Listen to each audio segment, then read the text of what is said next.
從前有兩個鎮，自發鎮同上城鎮，佢哋嘅鎮人見到同樣嘅機會，但因為唔同嘅處事方法，所以有唔同嘅結果。喺自發鎮，村人 A 見到經過本鎮嘅車流量增加，就忽發奇想，我可以開一個加油站，咁車主就可以入油啦。果然生意非常好，車流不斷增加。村人 B 見到村人 A 嘅加油站生意好，就忽發奇想，咦，多咗咁多人經過本鎮，如果我開間餐廳，咁車主就可以坐低唞下，同埋食下嘢咁啦。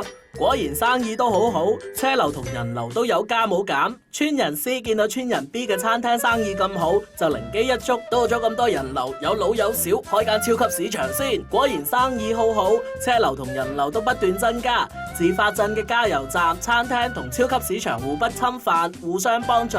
喺上城鎮，村人 A 眼見經過本鎮嘅車流量增加，就決定開個加油站。我可以開一個加油站，咁車主就可以入油啦。果然生意都唔錯，車流不斷增加。村人 B 見到村人 A 嘅加油站生意咁好，就決定跟風，我都可以開多一個加油站，咁車主就可以嚟我呢度入油啦。生意過得去，車流有增加。村人 C 見到村人 A 同 B 嘅加油站生意唔錯，就決定人開我又開。原來加油站咁好賺，等我又開間先至得。結果係點？